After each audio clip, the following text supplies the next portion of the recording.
This is The Great Equalizer, a parenting podcast about the realities of being a mom or dad in the 2020s. We are your hosts, Sam and Charlene, and we believe we're all rocking the same kind of crazy. So let's get real, let's get honest, and let's have a laugh about the ups and downs of our current upside down. Hashtag no judgies. On this episode of The Great Equalizer, Sam has merit. And Charlene is perpetually hormonal.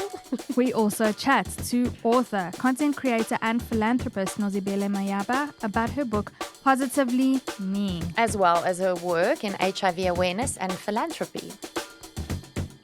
Hey everyone, I'm sorry, I don't know what was supposed to say. I'm sorry. I love it. Look, you know what? We got a podcaster in the house. Yes. It's staying. That's great. That is It's staying. staying. Not being edited. We like to keep it real here. Okay, Nozi. Yes, okay. go. We were going to go, hello.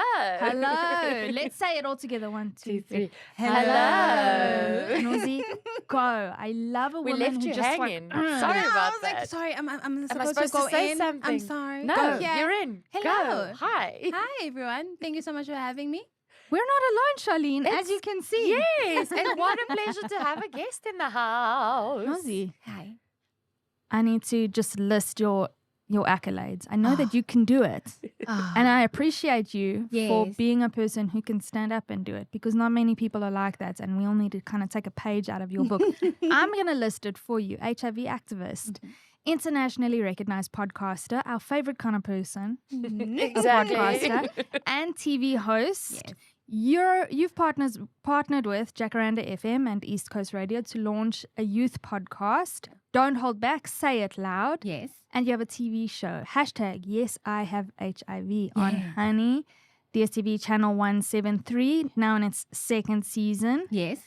The show, I love it, has helped many, many people to disclose their HIV statuses to ones that they've loved. Not just people on the show, obviously everybody watching. Yes, absolutely. What an introduction. Hello. But you're also a mom. And we always ask all our guests, who calls you mom? So before we get into the thicker things, tell us more about your little one. Oh, I don't even know where to start. He's 11 months, turning 1 on the 9th of June. Oh, he's such a marshmallow. Like everything so cute. And I love the fact that he loves mommy. Of course. Literally, when I walk into a room, you see his face shining or lighting, and he doesn't want anyone else but me, which makes me feel like so important.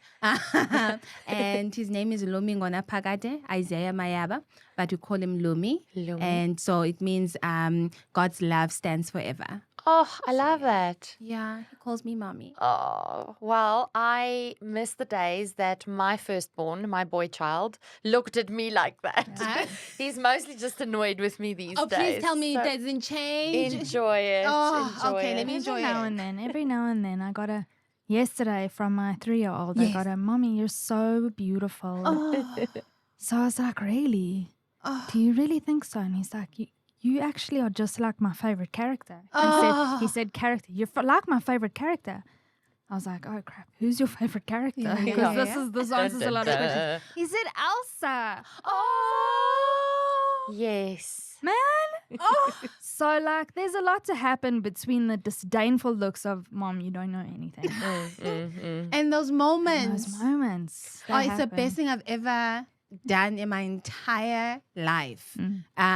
Literally, when I talk about me being a mom, I always say this. Like the fact that he's like a perfect combination of my husband and I, and the fact that he's mine. Like I'm not gonna, babysit for a couple of hours and then give him back. He's literally mine. You He's get to keep him. Oh, I love him so much. It's a lot. It's overwhelming. Yeah, it is. I love how in love you are with him. That's really nice. That's So really on this, nice. on the show, it's actually quite a departure for our listeners. Listeners, this is what it means to really love your children. Yeah, because we're at the stage where we're mostly just bitching and whining about us. But listen, it's probably gonna change, right? Because he has his moments where I'm like, shit, don't. Why do you not want to eat? I think also someone asked me one very recently, what do you think you have motherhood has taught you? And I said, well, it's still new, but I feel like he's teaching me to just let go and go with the flow, because I'm someone who likes process, right? From A to B to C, right? Now, when it motherhood goes will from cut A you to down D, to size there, honey. I'm like, I don't understand. From a simple thing such as, he started eating solids, and we will do like at 6 months, so we'll do like a pumpkin puree, butternut. I was looking forward to this. Okay, I even like bought a blender. I was like, this is it. We're going to do this We're thing. going to do this. And then it was okay. Like on the first day, he liked the butternut. And then on the second day, he didn't want to eat the butternut anymore. And I took such offense. I'm like, he was eating the You loved butternut it yesterday. I don't understand why he does not like the butternut We're supposed today. to have fun with this, and Yeah. this is supposed to be wonderful. It's like, you know what? I don't like the butternut no more. Okay. And if I want to grow teeth at 8 months, or if I'm going to start walking at 15 months, well, that's just how it's going to go. So you just need to go with the flow. And I've had to let go. Yeah. A part of me is just going, whatever you want, Lomi, I'll support you. It's okay. And I think that's been the greatest lesson, that I need to step back, and I probably need to calm down as well. I'm still taking a lot of time to get to the let go stage. You think? I don't want to lose my mind. Okay? I mean, that ship has sailed for me. Like, I'm done, yeah. No, it's true. And you know what? Just when you think you've got a handle on a certain stage, and you're like, No. okay, I've learned to let go of certain things in this phase, a new phase comes and it kicks you in the gut, and you're like, okay, I guess we're learning to let go in all new ways. Yeah. And I think it will continue all the way on until they're teenagers and adults, because then you got to learn to let go of different things. Oh, that's true. No, I had to. Because I could see. Also, a funny story, very short. So he suffered from like colic for the first few months. Oh, man. And at first, I didn't know what it was. And then one night, I was trying to calm him down, but he was crying. So he didn't calm down with me. And then my husband took over, and then he became quiet. Yeah? Then the whole night I didn't sleep. So I woke up and I asked my husband, do you think I have demons? Do you think I have bad spirits? And my husband was like, what the hell does that come from? I was like, no, I just didn't understand why Lumi didn't calm down with me.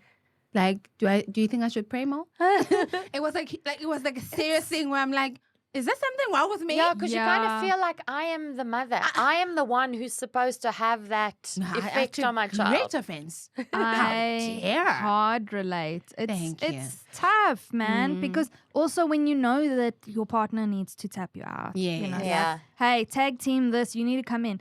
But I don't want to let go, because I'm just Yes. like, I will get this right. I didn't get anything right the whole day. Yes.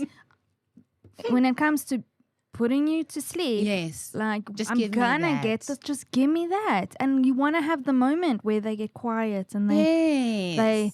they lose consciousness and they kind of fall asleep. Right. And you're like, And then you can look at them and appreciate them. Because otherwise, for me, I really actually hated that part of motherhood when I had to hand over to my husband, which Yeah. still happened.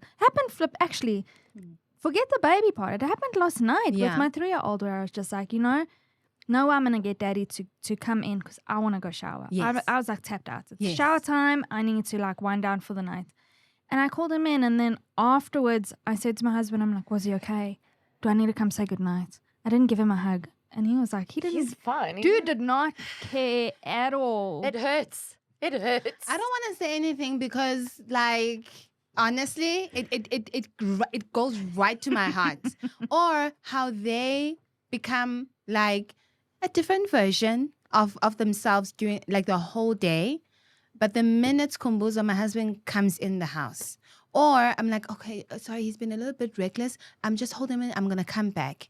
The whole time he's with us, cool. He's so fine. calm. Yeah. Like he's Yeah. literally like just watching TV on his side. He's having a good time, very calm. The minute I take him, he's climbing on top of my head. He's having a good time pulling my ears. Listen, I'm no therapist, but I have some experience with that Please, particular share. experience. I had a lot of that, and because mine are close together in age, I would feel overwhelmed a lot, and my husband would be like, I'd be like, why are these kids like this around me? She's crying, he needs me, he's whiny. Why is it only when I'm around? They never do this with you. And my therapist told me that up until the age of about 7, children view their mother as not separate from them. And so the mother is the container that holds all their emotions. Okay. And so when mom's around, they can let the emotions flow and let it out because they're contained in their mind because mom is around. Even though it could be bad behavior, it could be whatever. They behave different because mom is around, because mom holds me. I'm in a safe space. My container is here. Okay. And so I can let it all out, even if it is excitement, bad behavior, whatever. That's why they're different kids with dad. Which I read is also why most kids say dada first. Oh, please. Oh, thank you. Because thank you for saying they that. are going to say somebody else's name first, not their own name first. Oh. So it's always going to be the other person. Because you're talking to a person. Yes. When it's mom, it's I. Yes. Because I was getting We are mad. one. I am. That's why kids, when they get Now to you toddlers, know. they like stick their finger randomly in your nose or Like what? mine up my bum. Legit. Up my bum. And then I bent over to get into the bath, up my bum, and I jerked. And the outrage on his face when I said, no.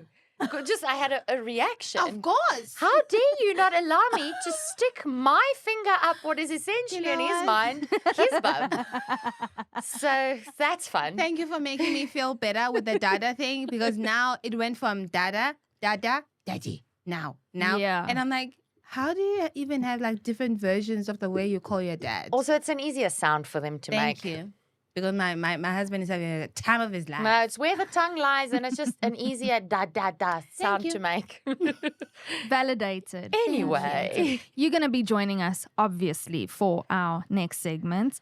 It's a little something we like to call... How are you? But no, it's got to be, how are you really? You can be honest. Okay. Please remember, what we say on this podcast can only be considered the gospel on planet Sam and Charlene, respectively. Our kids and husbands can be assholes and angels at the same time, and only we're allowed to say so. And lastly, by virtue of the fact that we are amazingly insightful and incredibly divine human beings, and a fucking delight to be honest, we reserve the right to change our minds and or contradict ourselves whenever we so choose. And we don't want to hear a damn thing about it. Hashtag no judgies. Okay, so yes, we share a little bit more. Okay. We're going to keep it, because we really need to get into the thick of things. Yes. With Yes. your Let's book. go. But before we do, Okay. we're gonna be sharing about, we're gonna get in our feels. It's a space where we let it all out. Okay. So this week I have merit on the way here. You have merit Thank you. in all spheres, but tell me about this one in particular. Oh, man. Okay. So we've gotten to a point.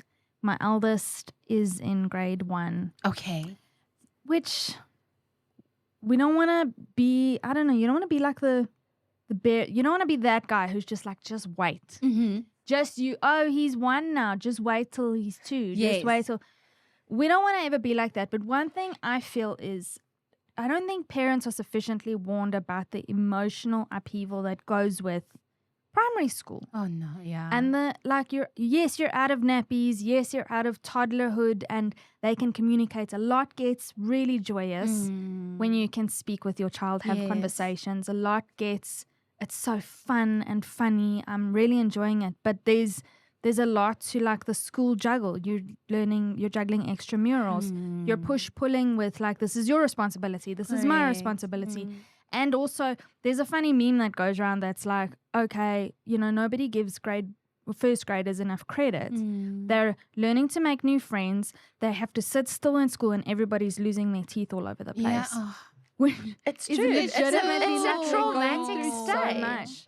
And also for the parents, it's a huge lot. thing. It's a huge No, transition. I can only honestly imagine.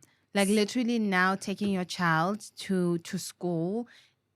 Formal school, you've got to let go. no. There's a lot of how much do you still need me? And Right. But so in amongst the like making friends and like self-validation, and I've really been working on my child a lot since much younger. When he got in trouble with a teacher, he was 4 years old and he didn't know what he'd done wrong. Till now, it's kind of merged into this. A lot of kids are getting like sports award and academic award and merit awards, and he does really well, but he seems to coast and fly under the radar. He's not a super outgoing child. He's not like quiet and diligent. But he's not the kind of kid to be like, me, look at me, look, I did this, I did this. Yeah. He'll do the thing because he knows it's the right thing to do. And he will fully be like, I'm sure they'll notice because I'm doing the right thing. The other day, his teacher wasn't even in the classroom, and he was like, I'm going to tidy all my friends' desks. And he went, and then afterwards he was like, nobody noticed, Mom. I was like, because no one was in the room except me and you. But he doesn't get it. He like thinks in life there's like someone with a camera on him, and like God's going to come down from the heaven to his teacher and be like, Elijah Herbst did this. So I get the email today from his teacher. They've got assembly today, and he received a merit award. Oh, Yay! And it's like, it's beyond proud or like thinking it's not my merit. yeah.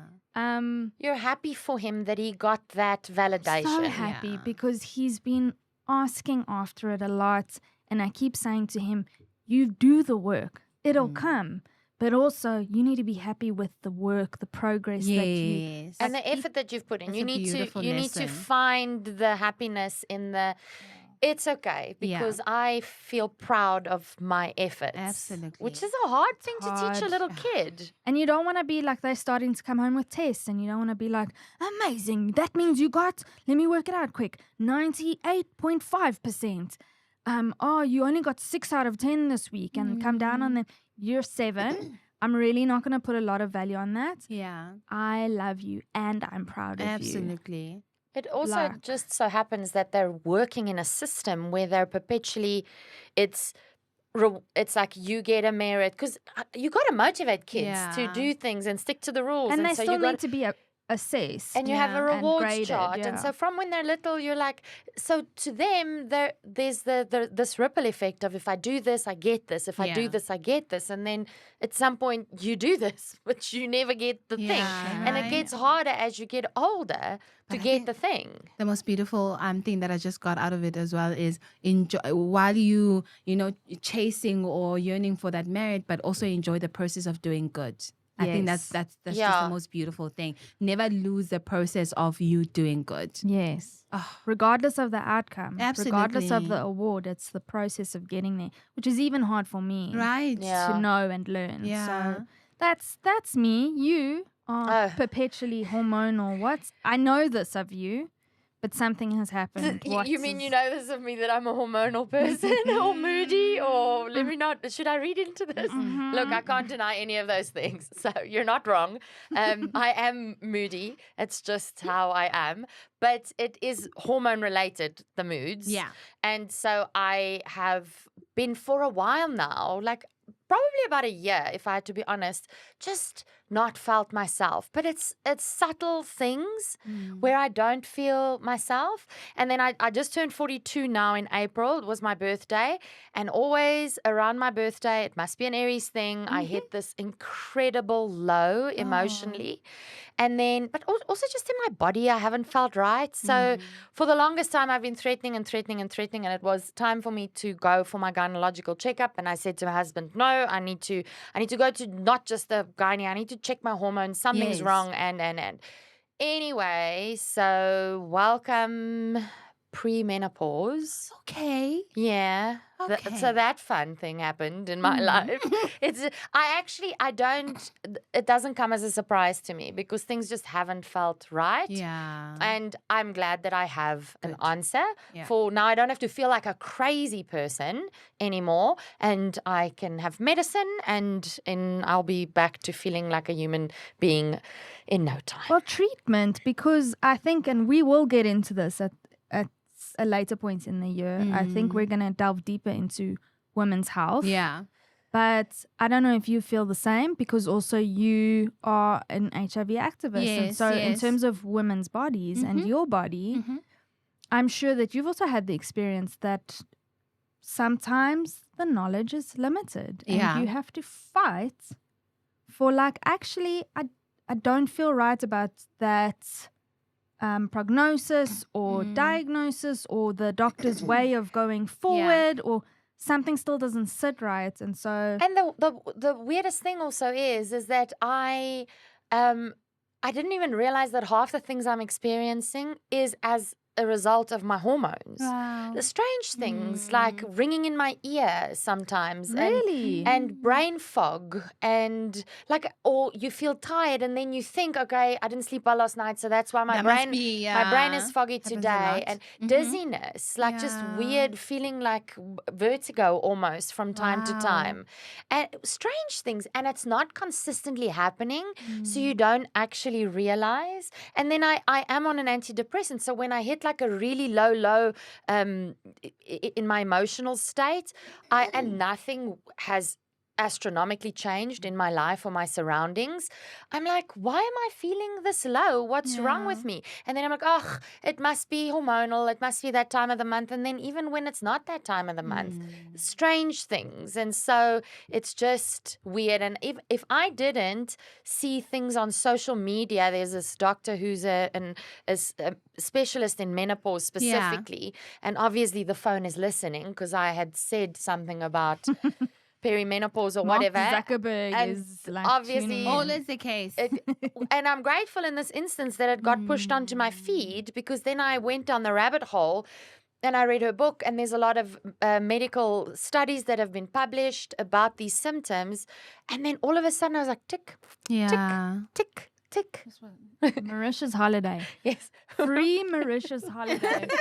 You go. 1 million rand. 1 million rand in Nozi's account. 1 million rand. Got it. You go. I want a boob job, please. Mark Zuckerberg, if you are listening. Nozi, are you done?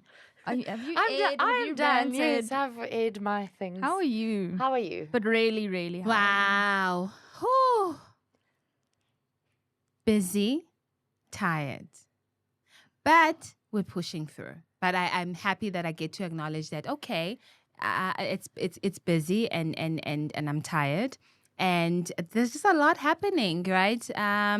Full-time job, a lot of, I just released a book. You just came back from Franschhoek Lit Fest. I just came back from Franschhoek, a lot of interviews going on, and trying to also be a good wife, a good mom, trying to make sure that the household, is also still functioning. Are you drinking water? Are you exercising? Yeah, can we Have take you the gone- list of have how you much gone self-care have to- you yeah. done? Of like, no. Are you being a good sister? Are you being Oh my the God. list goes on. Are you being a good friend? Have you checked in with your friends? I was just gonna say, I haven't called my mom-in-law in quite some time. Oh, I need to call. I need to make a reminder. There's people walking around our house. He just called me literally on my way here. I was like, hey, the cements. We need more cements. And I'm like, are you kidding me? I'm like, are you really kidding me? So now I need to go and buy cements after this. After this. In So your it's beautiful busy. green suit. Thank She's you. wearing my color. I was I gonna love it. say, yeah. It's a matching. I love it.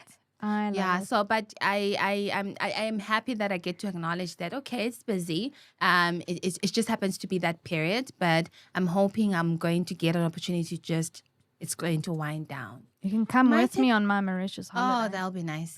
At the risk of sounding like a total doom prophet, let me know how that works out for you. That would be nice. I mean, One can dream.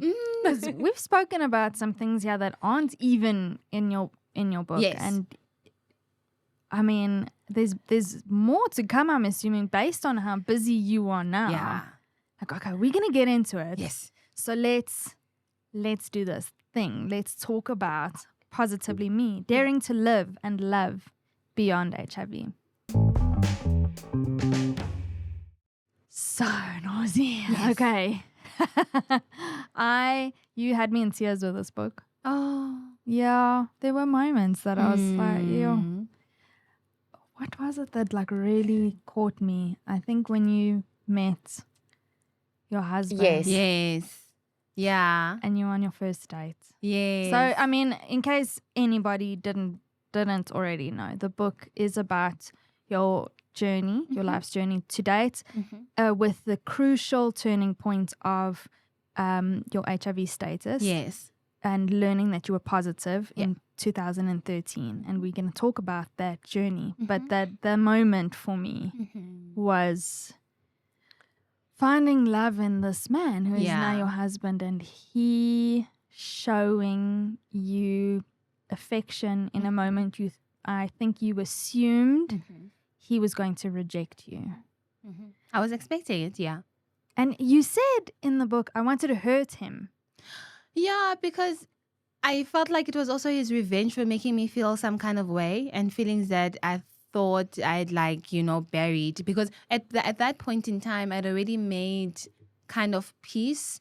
If I'm not gonna get married or have an opportunity to start my own family, it's a hard thing to accept, but it's okay. It's really okay. I think my only wish or my prayer was that I get to a point of self-acceptance, and just me being able to carry on with life. Everything else would just be an added bonus. Then he comes along out of nowhere, messes up the plan. How dare he? So it was in two. Yeah, the reason why obviously I told him was, okay, let's get this out of the way. If he stays, oh wow, okay, let's see where this is going to go. But if he rejects me or if he's not ready for this, my story or whatever the case may be, then it's fine. It's also still fine. So I was hurting him to say, if it's the latter way he's rejecting me, well then I'm going to be the one who has the upper hand, where I tell him first and I get it over and done with. So yeah. But he didn't do that. He didn't. Okay. We still proceeded to go and have lunch, and that was a very nice lunch. And yeah, we carried on with the relationship. Got married in 2019, and April we just celebrated our 5th year anniversary. So happy anniversary! Yes, happy anniversary. And then the first birthday of your little one next month. It's coming up. I mean, it's it's coming up. Yeah, you are. Testament, and what I told Charlene as well is it's I found it to be such a South African story. Yes. And I feel like your guys' relationship is this, to be cheeseball, but this beacon of hope and this, or just like a spotlight on, hey, do you know how many South Africans are living with HIV? And it's not a death sentence. That the fact that we still need to be communicating this so many years after Be Wise, Condomize, etc., etc. Yeah, that was our dictum growing up. Yes. Because we had an epidemic on our hands, and it's a lot more manageable, and technology has developed, and you're just out here doing the things and educating people around it, and getting people to talk more about it. Absolutely. We need to normalize, right? Yeah. I agree 100%, because it is the lack of education that is essentially can lead to many pitfalls, firstly, and secondly, for people not being accepting of people's situations around them, because you're not educated on the matter. Yeah. And I think so, and also in terms of just shedding more light in terms of some of the realities that we are facing in our society. So one of the question around why we're having, HIV conversations in 2024. And a starting point, let's just look at the statistics. About 8 million South Africans are living with HIV. And just last year is about 150,000 new infections. That's not a number that we can accept, right? So it is important that we continue to have these conversations and normalize them in our everyday lives, but also to share more light in terms of what are some of the realities. Why are people not taking treatment? Why are people getting infected? And I'm because we don't talk about things such as South Africa is one of the most patriarchal societies in the world. We have one of the highest GBV cases in the entire world. With the rape capital of the world. Thank you. So Yeah. when we're talking about HIV interventions, we can't live out such things and how they impact how a society is shaped, right? For example, some of the HIV interventions are only focusing on young girls and women. And I always say, women and young are empowered. They mostly know what to do. Our interventions are catered around them, are centered around them. But it's not representative because they go back home and there are power dynamics economically and also psychologically. For example, I used to work for an NGO where we also do HIV interventions. So a woman, as soon as they're pregnant, it is a guideline as per our Department of Health that they need to also test for HIV, right? So immediately you have a gateway through that. But there's no one forcing a man to go and test. He goes to the doctor when he feels like going. Sometimes I'll even make it personal. Do you know how hard it is to convince my husband to go get medication when he has flu, right? It's a similar case where men don't test. And now you give this woman medication, you empower them, you educate them, and then they go back home. They can't do it on their own. They can't. And men It don't takes want two to. of us to get Thank here. you very much. And men don't want to wear condoms. They don't want to, they refuse to wear condoms, they refuse to take treatment, and then they also force you not to take treatment and insist on using a condom. Then now, what's the point now? What is she going to do? She doesn't work also? He brings in all the money, so she doesn't per se have a say in terms of how this household should run. And you tell me that women in those situations have the voice or have the final say in terms of how they got infected with HIV. You're preaching to the wrong choir, essentially. Yeah. You keep talking to the women and you keep saying, girls do this, girls do this, girls do this. But what about the power dynamic that Right? exists Yeah. in our society? And that is where it needs to be addressed. Are our interventions representative of what is happening on the ground? They're not. They're not. Open your books and close your legs. Yeah? How many times have Sounds you heard familiar. that? How many times How have you heard that? infuriating. It was so, now that you say it even went to a point when I was growing up, my mom will make us wear like tights underneath our uniforms. That's how far they were willing to say, close your legs and focus on your books. But You have to be the gatekeeper of this Yes, thing, but this yes. thing gets taken regardless of what I do or say. Also, and really to get dark, I know you are likely to know the statistic of 1,500 girls a week. It was a couple of years ago, so that stat must have changed Yes. since. 1,500 girls a week contract HIV/AIDS, but the balance between boys and girls having HIVs is far, like it's 1 to 3 or something. Outweighs, yeah. So there's more girls who have HIV than boys in terms of teens and young people. What does that tell you? Multiple sexual partners. Multiple sexual no, and older men. yes. Yes. Older men and Also, if you've got like 10 guys who's like basically going around Let me make you, let me, with 100 Yes. girls, Let me give He's you a going very to. practical example. So, when I was doing the Yes I Have HIV show, I was the father was disclosing to his son, right? Disclosing that he's HIV positive, he's been living with HIV. The problem is that now the child was born in the late 90s. Ne?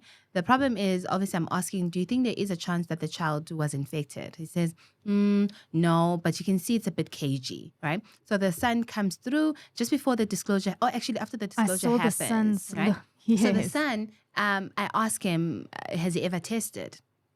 And he says, yes. And I'm like, okay, do you know your status? And he says, no, he never went to fetch your results.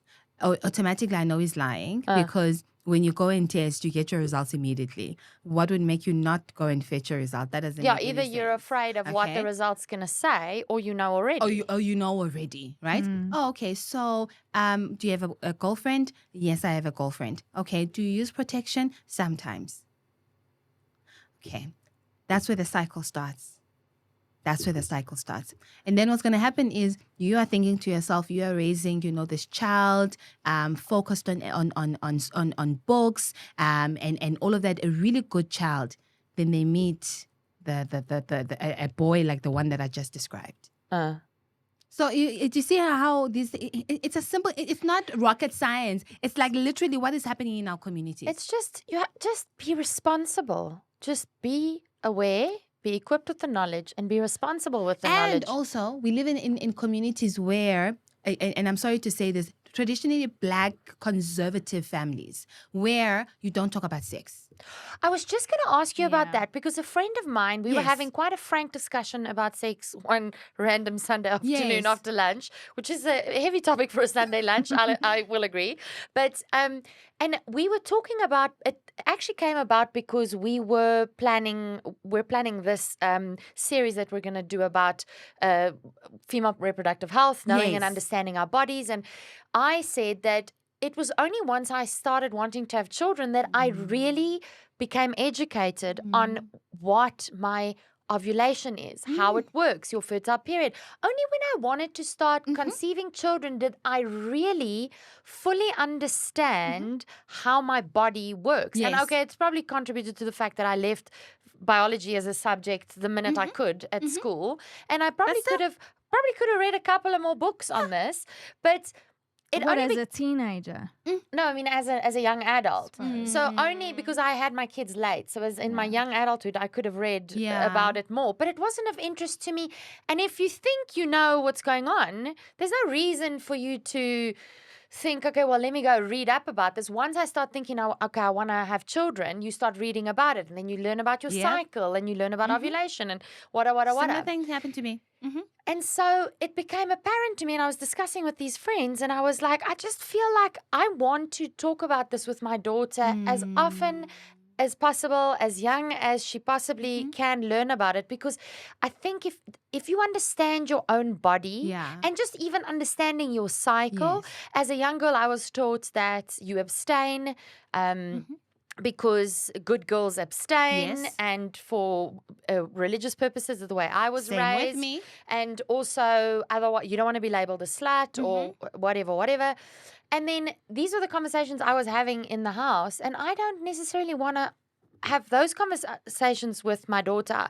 Abstinence is so much more Yeah. than how society perceives you. And so this friend of mine was like, you know what, Charlene, you're already off to a much better footing than what I Yeah. was at that age. Because in my household, it does not get discussed. We're told to keep our knees closed. Yes. And beyond that, we are not told anything. No. Do you know how uncomfortable I was when I felt pregnant and we needed to tell like our parents? And I said to my husband, I'm not telling my mom. As a married woman. As a married woman. I'm not telling my mom that I'm pregnant. Do that. What am I going to say? Yeah. Hey, I'm pregnant. No. It just It's doesn't an come awkward out naturally. there's a sense, sorry. There's a sense of Really? No. shame attached to Yeah. having done the deed. Yes. What got me here? My mom knows how to make babies. I'm not going to do it.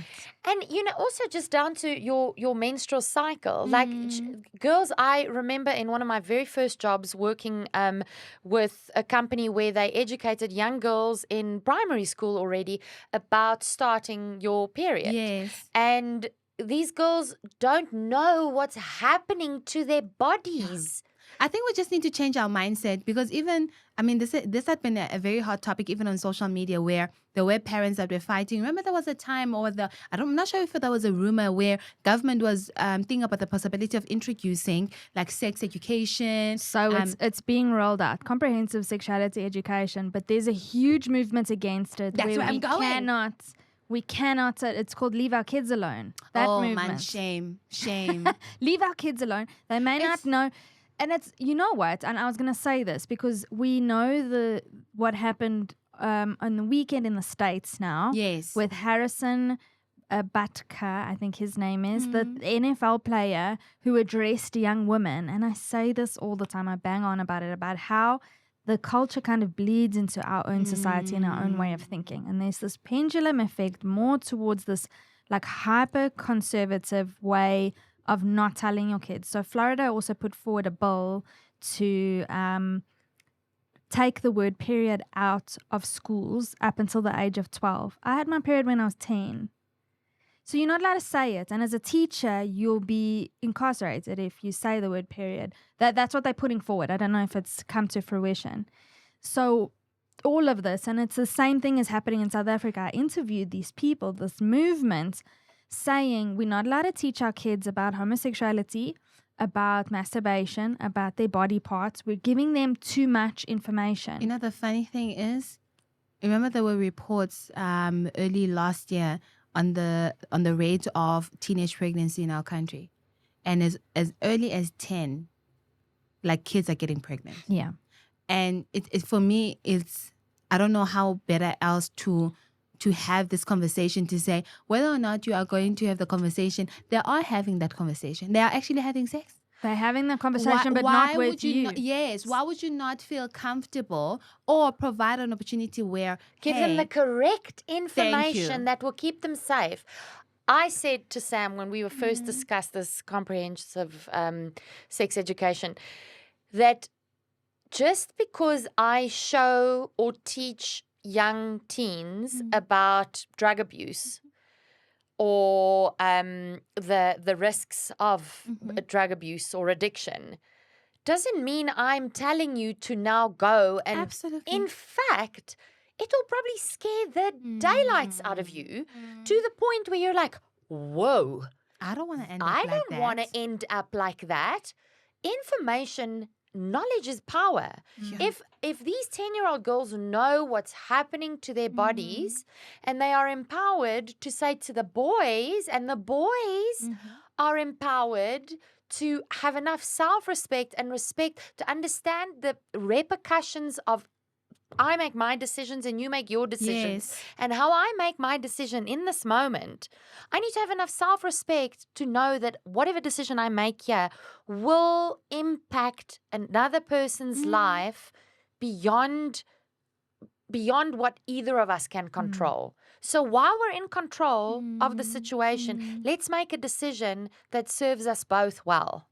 We need to do better. We need to break the cycle. Crucially for me, it's ensconced in religion, which I'm not going to fault anybody on being religious or having a certain belief. So for my boys, they have all the facts, and then religious education thereafter comes. If this is what our family believes. So do you know what I mean? Even if I respect, I don't understand it, but I respect if your religion says homosexuality is wrong. I respect that. Not my belief. It might be your belief. Yes. I respect that. My boys are going to know what it is. Yeah. So here's the Yes. thing. No, understanding, same thing. Understanding addiction and drug abuse does not make me impure. It does not make me less of a good, wholesome person in my religion for understanding the concept. Having an understanding of the concept doesn't mean I have to adopt it. No, man, I've actually realized also when it comes to that, it's very selective. It's very funny because we were having this conversation a couple of days ago. Even when it comes to, religion and what we believe in and what is essentially right. Yes. It's different depending on your mood. It depends on how you feel on that day, but also it depends on how it hits close to home. The narrative or the And rhetoric. then it changes, right? I made a Conveniently very so. silly example at our church. They preach, homosexuality is wrong and it should not be done and all of that. And then the grandson of the presiding bishop is openly gay in the church, and everyone loves him. And then I'm like, yeah, but what's the difference then? Yeah. I'm confused. You see what I mean? It's Yeah. very selective. Another thing as well Very selective. is for me not mentioning. So you don't want to go into comprehensive sexuality education. You're against there's huge movements against it. You don't want to explain to girls that they have a vulva and a vagina, and that give them the anatomically correct names. You don't want to explain to them what essentially grooming is. So for me, the more my kids know, I mean, my boys, what's so far is that they know what a tampon is. They know when I'm on my period. Last week, my son asked, "Is mommy sick?" And I was like, "Mommy's not sick. This is why mommy doesn't feel well, because I bleed from my vagina once." Like I say it, and I think a lot of people would be like, "Geez, Sam, do you have to be so graphic?" Pointedly, I tell my kids exactly what is happening with my body. It doesn't make me an invalid, that I am menstruating. Maybe I do feel a bit off. This is why. They understand everything. So I think as well why I feel so strongly about comprehensive sex education is because I think also our HIV prevalence among young girls has to do with abuse. And a lot of teen pregnancies or young preteen pregnancies. Girls falling pregnant at 10. That's not consensual sex. That's not consensual sex. That's rape. Those girls don't know. They don't know because nobody's talking about it. Well, and I am making a lot of assumptions, but based on what I see, based on my research, if we empower our kids to know when someone is grooming them, when someone is abusing them, even because they do it in a kind way, and I mean, we're not here to discuss child abuse, but I think it all bleeds into the status of our nation and how we need to speak up about these things. 100%. You know what? It actually even brings my sex. So this is the third book I released. But my second book was a children's book where I was explaining. There was a period where my husband and I lived with my niece. She was 3 at the time, and one evening, I mean, I'm not taking any notes because I usually do this all the time when my husband is here. You know, it's nothing out of the ordinary. I was taking my ARVs, right? And she asked, "Is Nozi sick?" And for a second, I didn't know what to say. So how do you explain HIV to a child? And it ignited now this whole conversation about, oh my goodness, how many parents are in a similar situation, whether or not they want to explain what HIV is to their children because they're HIV positive or the child is infected. And one of the things, and as I was doing my research for the book, I actually realized that I think it's the fear of how you communicate such complex issues.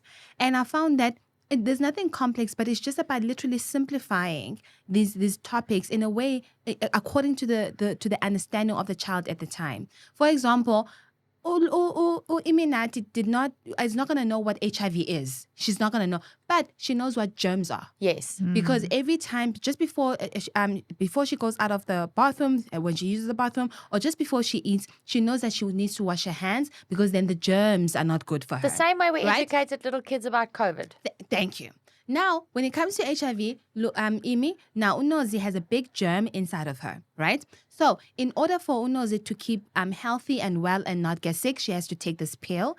This pill is helping all of us have good soldiers. So, this particular pill is helping Nozi to empower all the good soldiers so that the bad germ, the bad guy inside of her doesn't win. Take control, yeah. That's HIV. And then as she grows, obviously the conversation is going to develop according to the level of understanding and the comprehension. But I think it's just a fear of how do we simplify a complex issue? Similar to sex. Well done. Because there's stigma. Yes. There is stigma around all of these big, complicated concepts. And if we talk about things and normalize them, we remove the stigma and we educate and we're empowered. So let's talk about the stigma, some of the myths that I can't believe we still have to debunk. Crucially for me, I mean, your book discusses at length that you can live with HIV. Your CD4 count, you need to be on top of that. Technology changed, or I think socioeconomic or socio-political perception around it changed, where you at first didn't need to take your ARVs, and then your doctor called you and said, we are now doing this. This is the protocol where you would take it every day. So things change, things are developing all the time. What I'd really love to talk about is you've just had your child, Lumi. Let's talk about, just so that if there is anybody listening, let's chat about, the risk of mother to child infection, in utero, and then when you're giving birth, and then breastfeeding and your knowledge around that. Perfect. I think I would love to start from just generally some of the myths or just the stigma surrounding HIV in 2024. So it has moved from, I can't use this cup because we know to use this cup. I think the common sense, at least that level of common sense is there. Absolutely, like people understand, right? Now it comes in so many different forms, and I actually don't think people comprehend it. So, for example, I'll walk into a room and I'll start, a conversation with whoever, a couple of people. Then I get the opportunity to go and talk and talk about my story and so forth. I'm not sure whether they don't know what to say afterwards, and they'll come to me and it's like, oh, I wouldn't have thought, you look so beautiful. And okay, and that's one of the things that it motivated me for me to come out, is because I had to destigmatize the face of HIV in our society. There's no face to what HIV is, because it goes to a point where certain people from a social class, people that look a certain way, are supposed to get HIV or not supposed to be getting HIV. Because the minute you do that, you're silencing the conversation already for a large number of people. For example, also in the show, I was interviewing a 60-year-old that just got infected with HIV. And she's afraid to come out because what is a 60-year-old doing for them to be getting infected with HIV? What do you mean?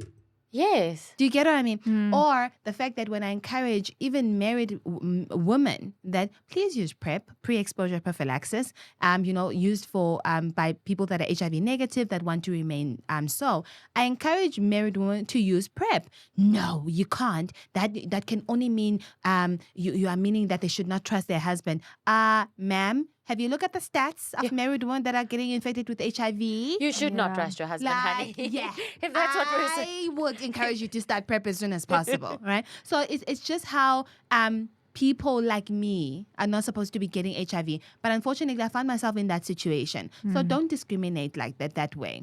And when you talk about sorry to interrupt, when you talk about your situation, and it does come, I mean, it's in the blurb of the book, so I don't want to give too much away, but it was and not to stigmatize young girls who are sexually active and they're not married, because we're just it's not about that life. We're not about That's that life. Yeah. But it was your first boyfriend. And first sexual partner. First sexual partner, That's also that, right? Because once again, growing up in a very religious Christian family, if you do good will follow you, right? Waited a long time to have sex. I was 21. When I got infected, 21, 22. So it was my first person that I've ever slept with. The last thing on my mind is me getting HIV, honestly. It's the last thing of my mind. The one thing that I was more worried about is not getting pregnant. Because getting pregnant, I'd seen growing up in the church how that follows you everywhere for the rest of your life. For example, we actually talked about this the other day, the fact that it's a pride of a parent for her daughter in particular to wear a white dress and being covered with a veil, right? For your purity. For your purity. But now, if you are pregnant and have a child, you can't wear a white dress. It has to be off-white or cream, right? The fact that you are pregnant also, it determines who you marry. Does he know that she has a child? Why would he pick her? How could he marry her? Because she has it always comes up. It comes up in lobola negotiations. I was just going to say, aren't you worth less lobola because you're what tainted? What do you mean? And also, you cannot close your veil because galokwana, you have a child. So I was like, that's one thing that cannot happen. HIV is not written on my face, but HIV with two legs that is moving, that's not gonna happen, right? So that's the only thing I was more worried about.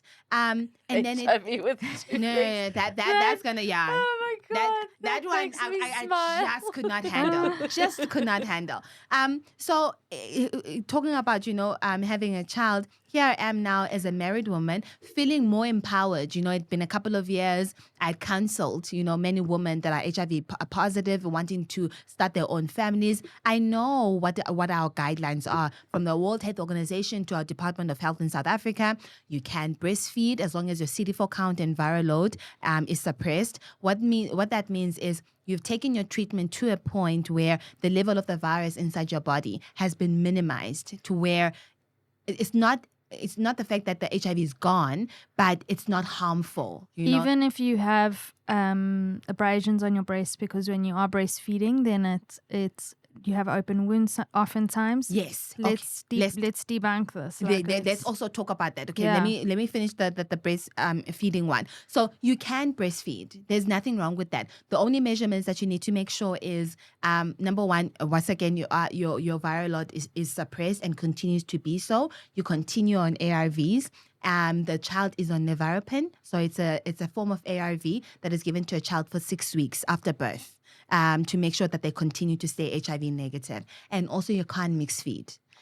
Because very, very important. Either you do full-time breastfeeding or full-time formula. Until 6 months. Until 6 months, thank you. Until 6 months, and then you are cleared. That's when now the baby starts solids, starts exploring different things. Because also for the first 6 months is when the baby's immune system... That's where I was going. Very, sensitive, very crucial. So you have to follow those guidelines. And the reason for that is, correct me here if I'm wrong, but according to my research, the reason for that is there are abrasions that happen in the stomach when you mix feed. So if you're starting solids or you start formula, they're tiny abrasions that happen in the gut lining. Yes. And then that's how you can cross-infect. Yes, that is correct. That is correct.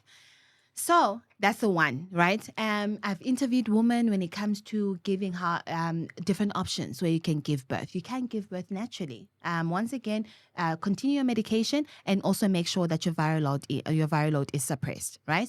So being that empowered, I'm thinking to myself, I got this, right? I'm empowered, I'm educated, I'm in the field. What could happen? Firstly, I would like to explore the option of, possibly giving naturally, although I know my pain threshold, but it is a possibility, but I'll probably lean more into a C-section.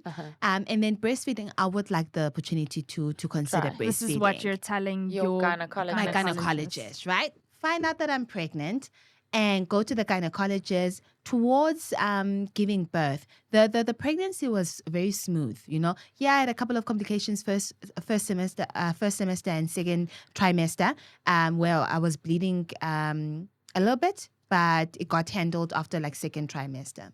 Then now we're preparing for birth. And then my gynae tells me, I've only experienced this, by the way, any type of complication when it comes to government hospitals. But then I'm like, okay, you kind of have to understand they're overstaffed, they don't have resources, whatever the case may be. I'm shocked when my gynecologist says, we advise HIV positive moms to give birth via C-section because that's more low risk. I'm like, no, that's not true. My viral load is suppressed. So I can't give birth. Did you doubt yourself in that for a brief second? Or were you like... It was a combination of so many different things where I'm like, hey, well, what are you talking about? Does he know something I don't? Yeah, and also, has something changed, in the Is it a regulation he or or she? something? Was it a he or a I'm she? assuming it's a he. It's a he. Okay. Middle-aged white man in his about mid-50, close to 60. Snap. Same on next. So I'm like, hey, has something changed? Okay. And then also, I'm like, we need to also talk about breastfeeding. Nah. Why do you want to breastfeed? I won't advise you for you to breastfeed. You have the resources for you to buy formula. Why would you want to put your baby at risk like that? Now, immediately, you're disempowering me. Yeah. Sir, could you maybe do some reading? You're disempowering me. And already I'm at a very vulnerable, environment, or what do you call? I'm at a very vulnerable period of my life. I'm about to be a first-time mom, right? I need all the support that I can get. Plus, and you're also, hormonal. You're you. scared of this birth. You've got so much to worry about. And he's not doing it in a very nice way. Also, I might add, it's forced. Yeah, I mean, if it was a discussion about Nozi, okay, tell me. Let's evaluate. Tell me why that's important to Let's you. discuss. Let's I want to understand why this is important to you. Are you aware of X? Are you aware of Y? Okay, cool, fine. It wasn't a conversation. No. And now I'm put in a very difficult position where my husband is next to me, and my husband is going to do anything to make sure that the baby is healthy, right? And now I feel like now I'm the person that's forcing an issue. It's now essentially it becomes a doctor and husband. That's the thing. And I here can't go am. against a doctor. This is my body. This is my child. This is my choice. I ended up giving birth via C-section and I didn't breastfeed. Would you do it differently next time? I would. Wow. That was not okay. That I'm was with you really on not that. okay. I'm with you on that. And I shared it actually on my YouTube channel to say it was actually so surprising because I would have expected it, at a public government at Government hospital, yeah. and all of that, but it was so shocking how conservative. And I actually tried this with another doctor, another GP doctor that I know. How conservative they are when it comes to HIV Oh, no patients. risk, hey? No risk. Even if Don't it's a take a tiny risk. one, with them, that's what they say actually, yes. Even if it's a tiny risk where it's 0.0111%, they don't want to take it. And here's the thing, it's dangerous thinking to go the formula route for most. And because when I think about motherhood, I don't think about the likes of us. I think about the mothers sitting without water to make formula for their children. Yes. You know, Yes. where there's no the one water. who doesn't have the level of privilege that we have. Though that's most mothers A in our simple country. thing is even, how you have to sterilize, children's bottles, right? Then And exactly. So a simple thing as that, when you're forcing a mother like that to not breastfeed, but in situations like that, what are you doing? So you're pushing formula to, I want to say the masses. What I mean is just most of South Africa, and to women, instead of educating them about this, how it's safe to breastfeed. And then on top of that, I got this information from my pediatrician who sees a lot of, obviously, babies, but moms in the private sector. And she was saying moms don't want to breastfeed even when they can because people assume if you're bottle feeding that you have HIV. So there's also like certain communities where You're being I shunned see, and you're being I judged see in your she's community. breastfeeding. She She must be have. HIV positive. Because And of it's the like this stigma. multi-layered stigma, You can and never just win. you can't win. You can can't never win. So like we are fast running out of time. I Yes. want to cover a lot of Yes. stuff. This bleeds into a lot of what we're discussing. You mentioned Abantu Bazutini. Yes. What will people say? What will people say? And that you mentioned how the concept of Abantu Bazutini had you in a chokehold. This was with regard to you either falling pregnant. I think it was you falling pregnant, or it was with regard because you had fallen pregnant previously, yeah. and then that is discussed in your book. But yeah, what will people say? Which for me is this good girl mentality as well. So tell us more about that, because I also think through your life trajectory as it's been mapped out in the book, you do have a lot of that. It does have you in a chokehold. But even when you negotiate for salaries, though you feel you could have done it in a stronger way, even at school when you are asking your dad for money because you didn't get into high school. I mean, guys, listeners, viewers, there's so many things along your life, Nozi, that you were disempowered, you were left hopeless, but you stood up for yourself. Yeah. You don't feel like you stood up for yourself enough because of this mentality. Yeah. So explain what that is, but also explain where you are now with that concept. Yeah. No, I think it stems from how we were raised. My mom, I can't say this enough, very strict in her ways, very traditional in every sense of the word, very spiritual as well. It takes her position everywhere very seriously. And I think it's because of also it's a traumatic response for her. So my brother and I were a result of an affair between our parents, and my dad was married at the time. So she had that brand of she was the other woman that had children with a married man, right? Before that, her parents passed away when she was quite young, and then she got married quite early. Then for a long time, they thought she could not have children, and then later found out that actually it was a husband at the time that was suffering with infertility issues. So she's always been dangled and always been, in the forefront of what people will say.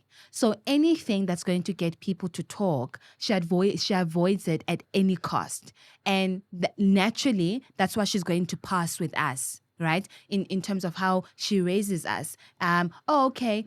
Is there a possibility if I expose her to this area, or if I expose her to this and that, is that going to be a risk? If it's going to be a risk, I'm going to remove her. So from a very young age, she literally told us, no playing around, in our neighborhood. You literally go to school, come back. If you want to play, you're going to play in the yard, because I'm not going to be answering so many different... Yeah, so people do not talk, and me answering so many different things. And then that falls obviously to us as well. How, once again, you carry yourself, whether it's in the workplace, whether it's in even the dynamics of your relationship, romantic relationships, or wherever the case may be. I've always had that thing where I need to do it for the benefit of what people will say about me, right? If it's going to be, if people are going to say something bad, then I'm not going to do it. You'd rather eliminate any possible opportunity of talk about the matter. You'd rather fly under the radar. I'd rather leave it. It's okay. So I'm so happy that at first I was never aware until I started writing the book, and I saw this trail of incidents and things that are happening. That's where it actually lies. I've centered my whole being and my whole purpose and how I define myself, not according to what I believe is so, but because of what people say about me and the value of that in my life. So I don't want to sit here and lie and say, oh, I've completely changed. I don't care what people are saying about me, but it is evolving. It is evolving. I don't think you'll ever get to a point. As women, will we ever get to a point where we're sorted and we don't, and we don't care? So. Also, and this also bleeds into black tax.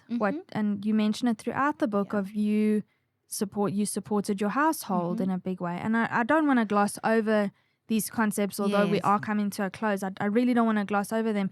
I really want viewers to go out and read your book, because for me, your story is so South African. I love how you kept vernac in that forces readers like me to be like, okay, I don't know what they're saying. I'm going to go and Google. Like, there's no translation, folks. Yeah. Good. And I love it. Yes. And it's just because I'm also doing a creative writing degree at varsity, and this always comes up. How do we deal with other languages cropping up? Yeah.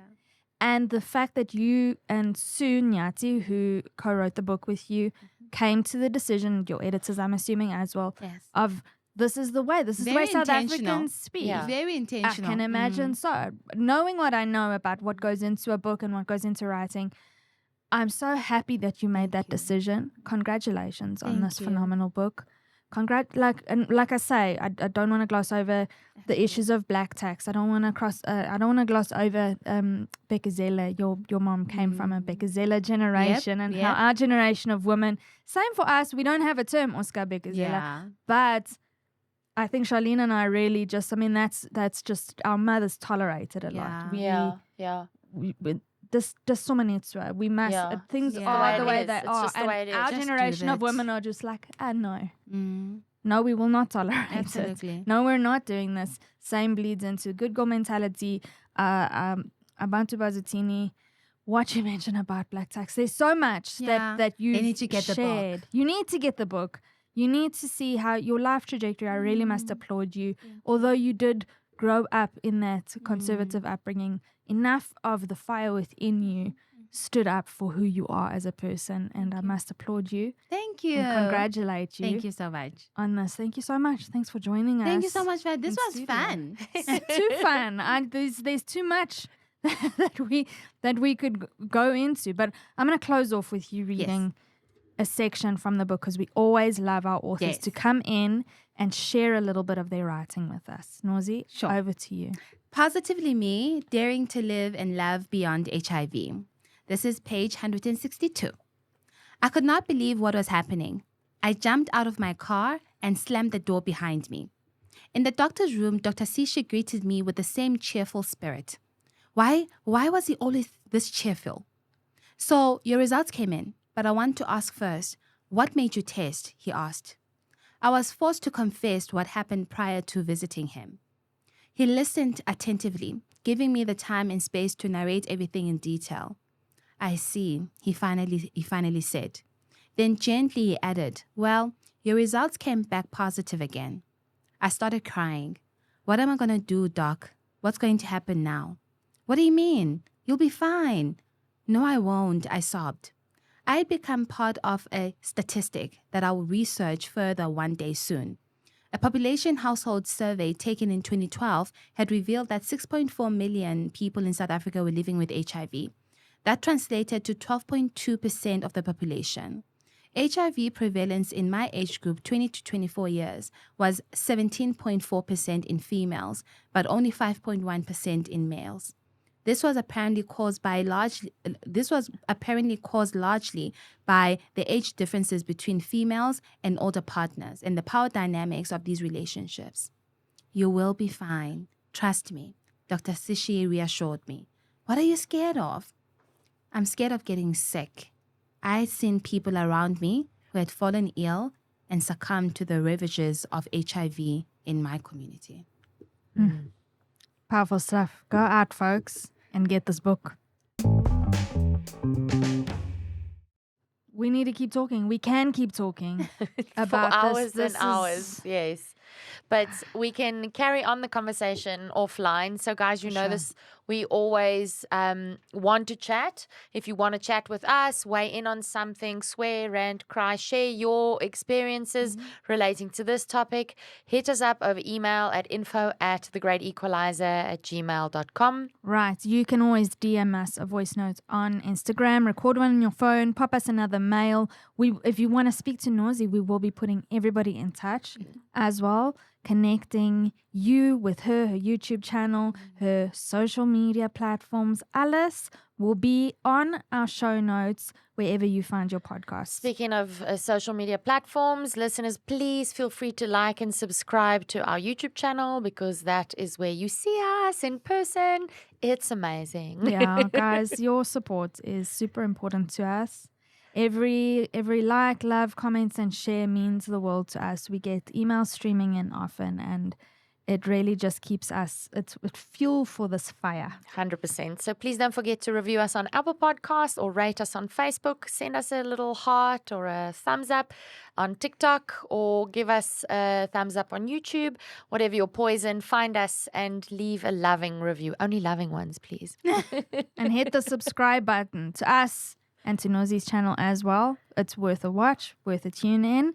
I believe you also have some videos with hubby. Yes. I'll be tuning in. Yeah, I'm love it. excited to go check it out.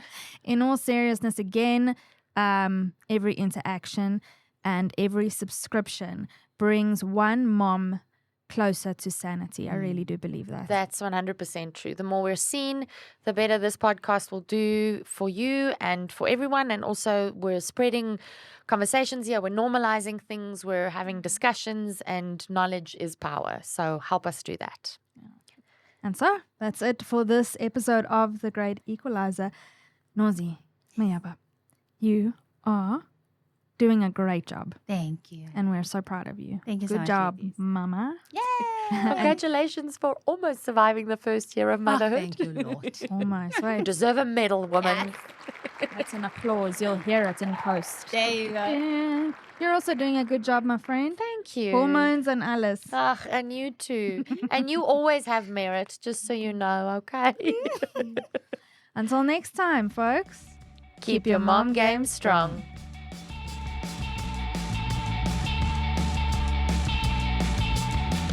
Shout out to our producers over at Autumn Aperture and ARG Studios, including our editor Ray Herbst and sound engineer Stephen Krill. Please review our show notes for more on today's topic and expert guest. And for more on The Great Equalizer, our website is always a good idea, www.thegreatequalizer.co.za, along with our social media platforms on Instagram, Facebook, Twitter, and now YouTube. And of course, if you want to chat with Sam or Charlene directly, email us at info@thegreatequalizer.co.za. We would love to hear from you. And guess what? We respond.